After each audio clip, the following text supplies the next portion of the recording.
están? Gusto saludarlos de nuevo y gracias por acompañarnos esta semana en su programa Voces de la Historia.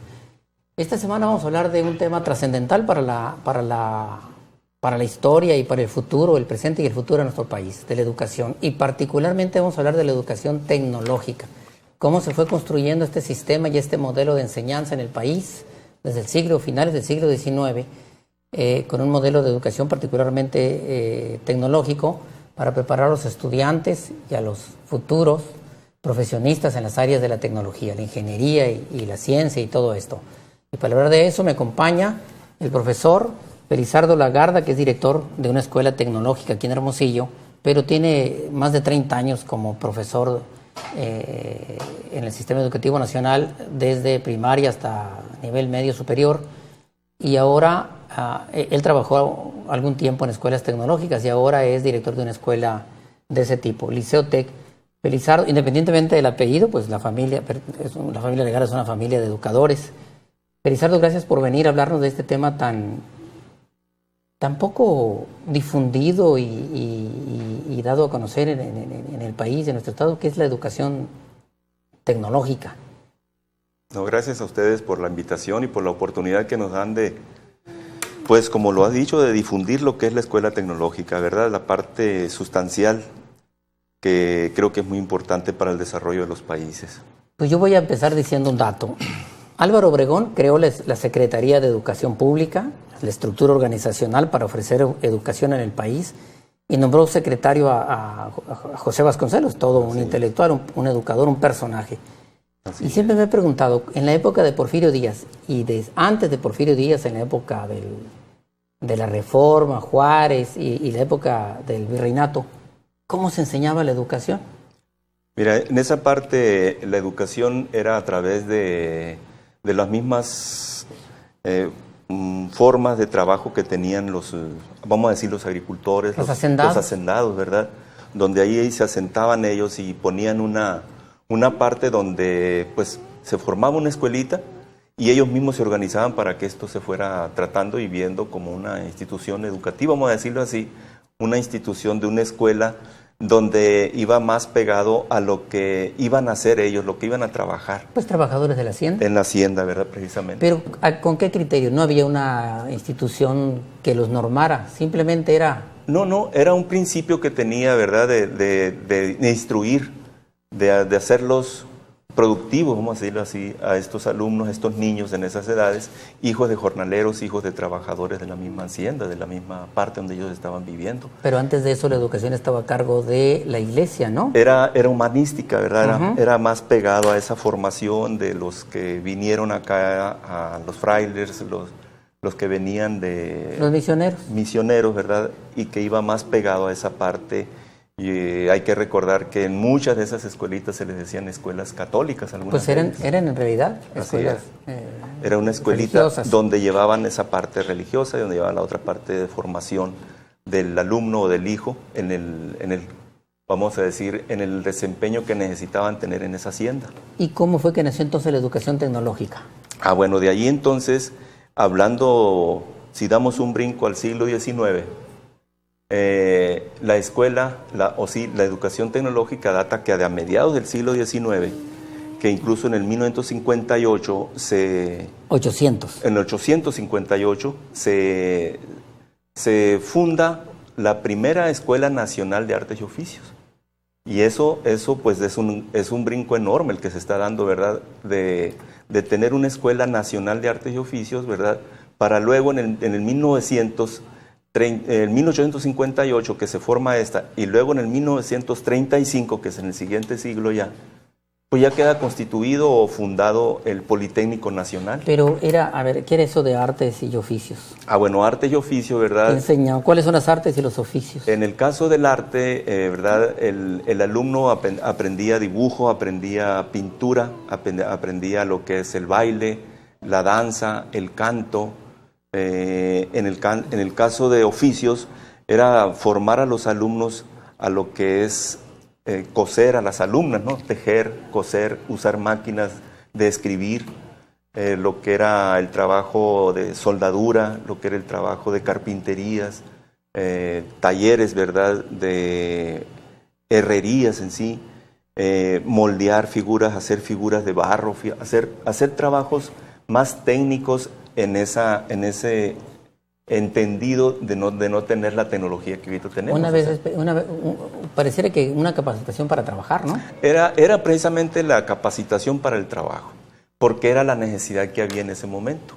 Necesitaban de mano de obra que supieran coser en máquina de coser. Que necesitábamos, o se necesitaba zapateros, de gente que tenían que trabajar artesanalmente, ¿verdad? Para hacer zapatos, para coser zapatos, para herrerías, ¿verdad? Pues ahí estaba la mano de obra y tenían que trabajar con esto. Por eso es que se fundó la Escuela Nacional de Artes y Oficios. Estoy leyendo aquí que en 1901, en época porfirista, se creó la Escuela para Mujeres Mercantil Miguel Lerdo de Tejada. Y luego una escuela primaria industrial en 1910 y 16, Venustiano Carranza crea la Escuela de Artes y Oficios para Varones, Escuela Práctica de Ingenieros Mecánicos y Electricistas. Sí, de ahí que estamos hablando de 1906, 1910, 16, 20, y cuando ya en el 1935 ya es cuando brincó toda esa parte a lo que es el Politécnico Nacional. Eso es, ¿verdad? Lázaro Cárdenas, presidente. Bueno, ya Lázaro Cárdenas en el 1940, ¿verdad? Él, en esa parte, él descentraliza lo que es la escuela de artes, o sea, lo que es la tecnología de media superior, o superior, mejor dicho, porque todavía no entraba en la media superior. Él descentraliza a los estados la educación tecnológica. Pero luego enseguida, 10 años después, en 1950, él como autoridad presidencial funda o va a crear lo que es la Subsecretaría de Educación Tecnológica Nacional. O sea, hay un subsecretario de Educación ya formalmente. en esa parte. Pero a ver, ¿y en qué parte? Lázaro Cárdenas también crea las escuelas esas tecnológicas, agropecuarias. No. Esas ¿cuándo nacen esas? No. Como las que está aquí en Obregón, en la escuela, que eran internados también. Sí, no, cuando el presidente Miguel Alemán, al presidente Luis Echeverría, a esa parte se le da mucho auge para generar la educación tecnológica, pero en media superior. De ahí que estamos en preparatoria. De ahí, exactamente, estamos en preparatoria. De ahí es donde se genera o se constituyen, se fundan los CONALEP, los CEBETIS, los CETIS. A ver, ¿qué son esos? ¿Qué son esos CETIS? ¿Qué es el CETIS? El CETIS inicialmente fue lo que enseguida es el CEBETIS. Centros de Estudios Bachilleratos Tecnológicos. Preparatoria y eso que dijiste del MARCET del mar, ¿era escuelas tecnológicas en el mar? Del CET del mar, de Centros de Estudios Tecnológicos del Mar. ¿Y qué enseñan o enseñaban ahí? Todo lo de la parte tecnológica, precisamente en el manejo del pesca, ¿verdad? De los barcos, de todo lo que es la parte. Y aquellas especialidades en agricultura, por ejemplo, las secundarias técnicas agropecuarias, que llegaban a los pueblos y les enseñaban a los muchachos hasta la crianza de abejas. Bueno, fíjese, qué tan importante es esa parte, porque cuando la educación, más bien dicho, cuando estos presidentes, ¿verdad?, de la República se enfatizan mucho en la educación básica, no precisamente se quedan ahí, sino que trabajan con lo que es la secundaria, y de ahí es donde nacen las secundarias técnicas. Sí. En esa técnicas parte, agropecuarias, porque había técnicas urbanas también. Y técnicas urbanas. Que enseñaban diferente. Y en esa parte es donde el alumno, ¿verdad?, se va a los cebetas. En los cebetas, ahí es donde se da la parte de esa del cuidado de los animales. Y también había mucho de torno y esas cosas. Sí, sobre todo porque en el CONALEP se da lo del torno, en los CETIS, en los cebetis no. En los cebetis, que son los cebatis, como lo conocemos nosotros ahorita, ¿verdad?, pues se dio más en lo que son las partes portuarias, vamos a decirlo así, a lo que es la parte técnica del turismo, porque en todos esos lugares que tenemos cebatis o cebetis en los puertos, es donde únicamente en esos lugares donde está la carrera de turismo. Técnicos turismo. En turismo, porque son propios del lugar, ¿verdad? Mencionaste el Politécnico Nacional. ¿Por qué lo mencionaste? Es el papá de todo este sistema, porque había antes ingenieros hidrógrafos, topógrafos. Es que de allí, exactamente, electricistas, de allí, mecánicos. De allí, de lo que es el Instituto Politécnico Nacional, de ahí se ramificó todo esto, ¿verdad? Es la base en educación superior para que se generara esta necesidad. O sea, ¿con qué intención? De que al momento de irse a los estados, de descentralizar, se diera esa auge del alumno para que pudiera tener esa parte de ingreso a la educación superior. ¿Y tuvo éxito ese modelo? ¿Sirvió? Sí, tuvo mucho éxito. ¿Sirvió para incrementar la producción y mucho éxito, en el país? De ahí que las maquiladoras, ¿verdad? Las maquiladoras que aún tenemos, ¿verdad? Pues se fueron fortaleciendo mucho con su mano de obra, basado pues en lo que es la parte técnica, ya sea en lo que es de tecnologías o el trabajo de herrería, por decir algo, de soldadura, de talleres de mecánicas, talleres de máquinas técnicas de que los mismos alumnos, ¿verdad?, pudieron haber utilizaron y aprendieron en estas escuelas técnicas. En un documento que consulté para esta entrevista vi que había hasta talleres para hacer sombreros. Sí. En aquella época, no sé, será 20, 30. Sí, sí.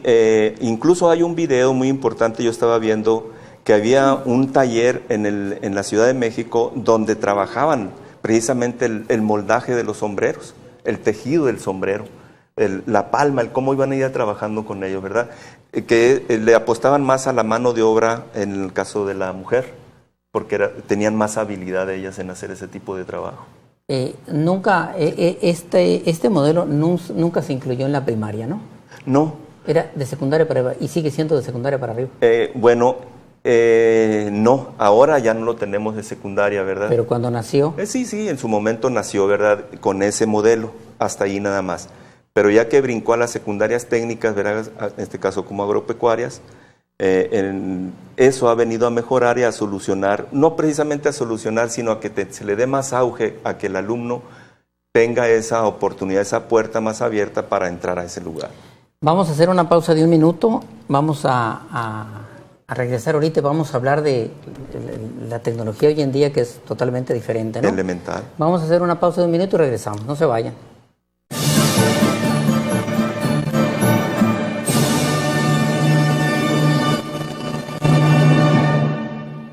Empezamos con el tema de la educación tecnológica en México, pero antes de continuar voy a mandar un saludo a la señora Elisa Condés de Figueroa, que es nuestra fan número 1, nos ve en Guaymas, no se pierde ningún programa, le mandamos saludos y le agradecemos que nos vea semanalmente. Tenemos unas preguntas que nos hacen a través del Periscope y nos preguntan de este método, ¿de dónde salió, cómo nació este método de educación tecnológica? ¿De dónde viene? Bueno, en sí el método de educación tecnológica es europeo, ¿verdad? Es francés. De ahí se genera, de ahí viene lo que es la tecnología. Nosotros sabemos la historia que tenemos de esa parte y que pues nosotros la venimos retomando, ¿verdad?, para que sea un éxito pues en este país también. Pregunta también, ¿en qué se emplearon los primeros estudiantes de educación tecnológica y cuántos alumnos habría en esa época? Mira, ¿en qué se emplearon? Y lo decía ahorita, los talleres que había de la producción de zapato, la producción de textil en la ropa, ¿verdad? La parte donde el alumno se empleaba más también era en lo que es la producción de muebles por su carpintería, ¿verdad? El trabajo que hacían ellos. Y el cuero también, yo creo, ¿no? El cuero lo manejaban mucho, la piel, ¿verdad? Era un producto muy solicitado y era una producción que se tenía pues muy importante, ¿verdad? Gracias a la mano de obra de estos trabajadores. Si viéramos el universo de estudiantes en este país, pero sin números, solamente decir, ¿qué porcentaje está en el modelo humanístico y qué porcentaje en el tecnológico? Si viéramos ahorita o en aquel momento. No, hoy en día. Ahorita. Ahorita está muy cargada el porcentaje a la parte tecnológica. Más que ya la parte humanística sí, está desapareciendo. Está, ¿verdad?, rezagada un poco más abajo, pero la parte tecnológica es el auge en el que está ahorita. Desafortunadamente. Así es, desafortunadamente. Bueno, la tecnología, empezamos con la elaboración de zapatos y sombreros. Por cierto que aquí en Hermosillo, Plutarco Elías Calles fundó la Escuela de Arte y Oficios, la Cruz Gálvez, que Sí. está por la calle Revolución, una escuela simbólica de eso, precisamente de ese sistema educativo, el 1917, para capacitar a los huérfanos de la Revolución. Sí, y en sí. todas las ciudades hay una escuela tecnológica simbólica y antigua, ¿no? Sí, cómo no. Pero la tecnología los últimos 20 años dio un salto descomunal, enorme, que no se puede ni siquiera medir. Apenas uno se levanta en la mañana y ya avanzó la tecnología. Hoy me levanté con que el iPhone 7, ya no sé qué cualidades tiene, y no sé qué va a pasar la semana que entra. Sí. Y mira lo que tenemos aquí. Tenemos unos invitados, estudiantes del Liceo Tecnológico de Sonora. ¿Cuál es tu nombre?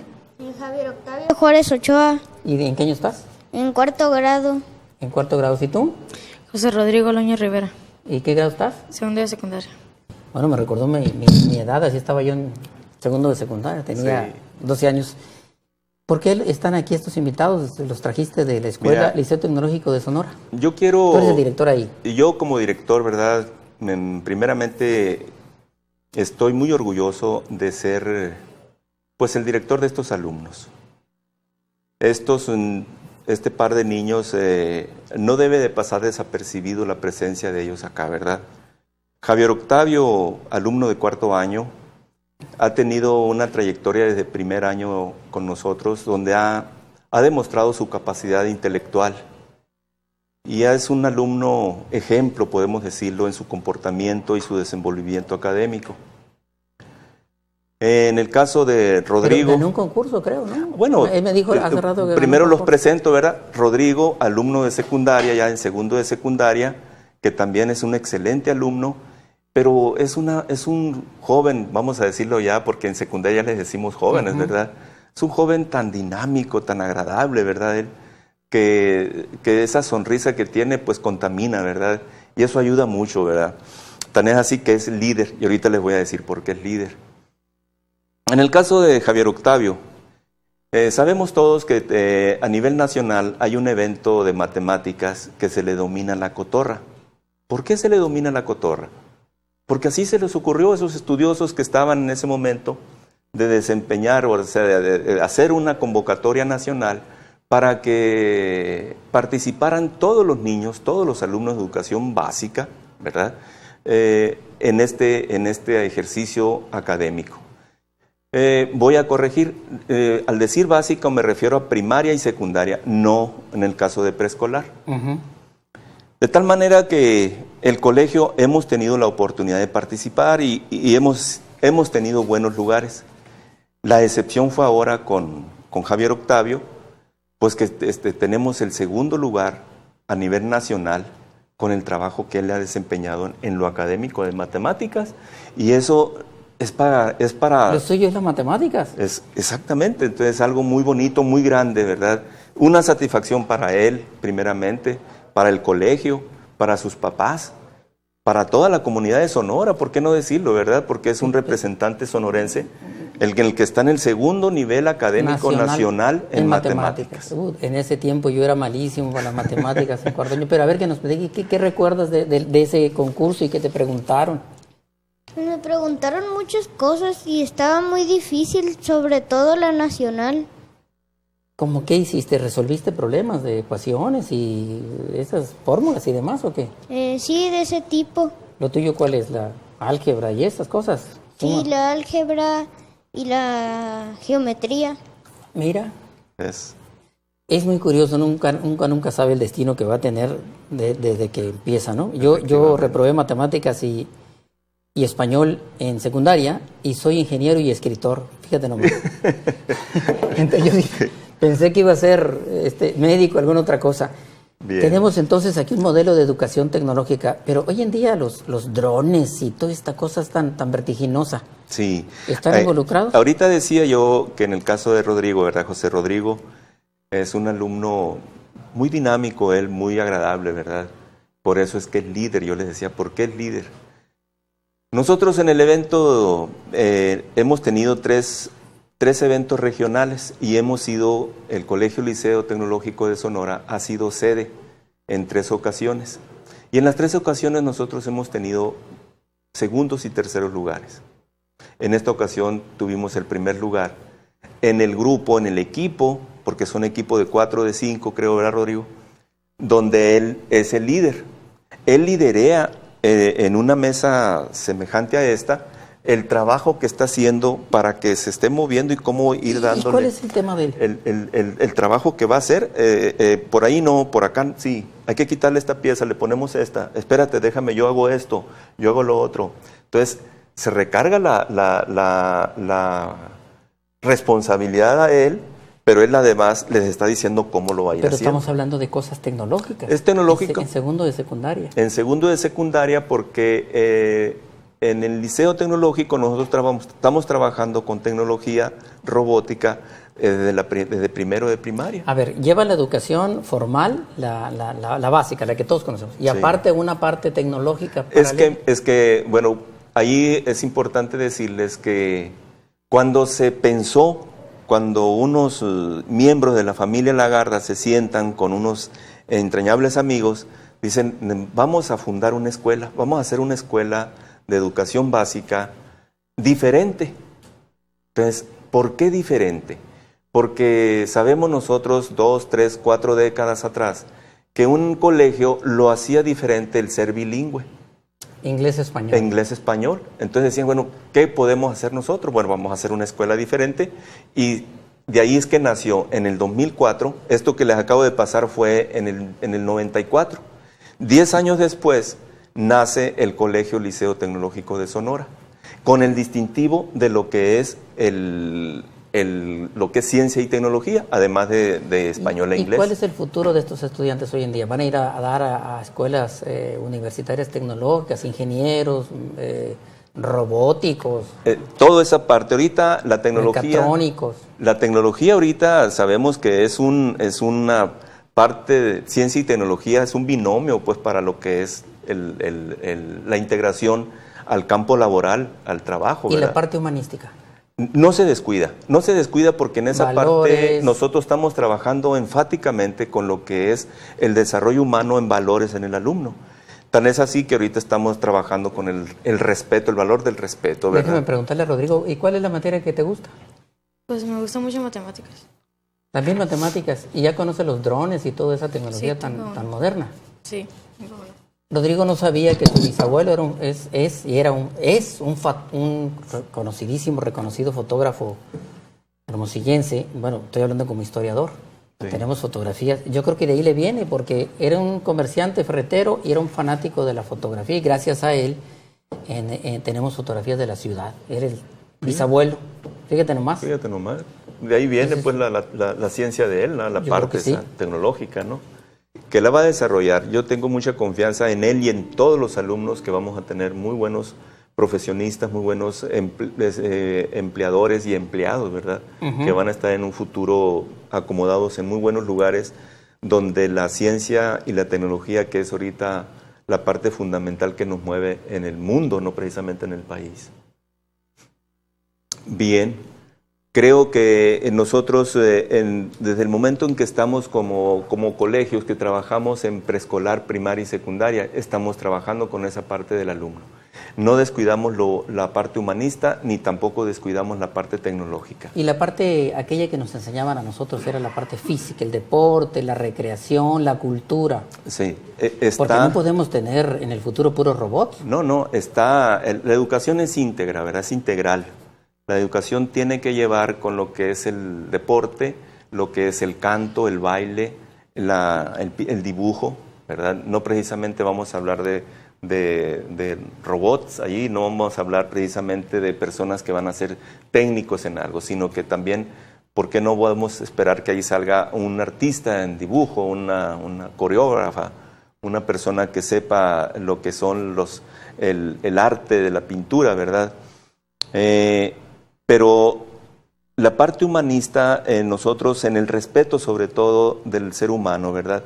Fortaleciendo los principios que trae de casa el niño desde preescolar hasta secundaria, nosotros los reforzamos acá. El alumno, sabemos que en casa le dicen que hay que respetar, nosotros lo reforzamos acá. Ese alumno tiene que saber, sabe, de hecho, que para escuchar tiene que respetar y callar para ser escuchado también. ¿Y esta ¿verdad? formalidad y disciplina es parte de la formación de la escuela? Es el ejemplo, ¿verdad? Es el ejemplo que tenemos nosotros con esta formalidad de estos alumnos. En los eventos lucen por la disciplina de ellos. Sí. Y es un evento, no luce si no hay disciplina. ¿Cómo le ¿verdad? hacen en la escuela para estarse actualizando cada semana en el avance? Porque ya tienes que estar hablando de otra cosa en un mes, ¿no? Sí. El avance tecnológico. Bueno, científico. ahí obedece a una planeación previa, ¿no? Prácticamente Claro. hay una planeación propiamente de la Secretaría de Educación Pública, porque estamos afiliados, estamos regulados por ellos. Tienen que estar. Pero además nosotros tenemos que ver qué es la otra parte que en la que estamos trabajando, y lo estamos haciendo a partir de nosotros del próximo mes de noviembre. Ya estamos haciendo toda una planeación de cómo va a ser. de cómo vamos a trabajar para que sea esto, ¿verdad? En el inicio del ciclo escolar. Esperamos tener entonces acá, yo me imagino a lo mejor un médico especialista en neurocirugía, un astronauta, no sé, una cosa así, ¿no? Sí, un experto en procesos industriales, un inventor, un diseñador de tecnología. Eso lo esperamos y lo vamos a tener. Un genetista, por ejemplo, que nos ayude a avanzar en esto de la producción agropecuaria, por Así ejemplo, es. o la Y además enfermedades. que es muy importante decirles que esto no es nada más a nivel Estado ni a nivel país. Nosotros como colegio Es el mundo. estamos certificados, ¿verdad? Estamos certificados en el idioma inglés, ¿verdad? De tal manera que el alumno en sexto de primaria se certifica en inglés y luego en tercero de secundaria se vuelve a certificar. Como un segundo idioma prácticamente. Como segundo idioma y con una fluidez especial. A mí me gustaría a lo mejor encontrármelos como historiadores alguna vez en mi vida también, ¿no? Porque pues, esa es mi vocación. Sí, Pero bueno, claro. la tecnología nos va a ganar. Se nos acaba el tiempo. Muchas gracias por venir. Me da mucho gusto ver estudiantes tan formalitos, niños adultos. Y los esperamos entonces la próxima. Ni siquiera te pregunté dónde está la escuela esta. Está en Luis Donaldo Colosio. Vamos a decir en Villas del Mediterráneo. Final. ¿Verdad? Muy Villas bien. del Mediterráneo. Pues ahí está, esa es la historia de la educación tecnológica y la educación tecnológica hoy en día en nuestro país. Muchas gracias por acompañarnos, nos vemos la próxima semana. Felicidades, gracias.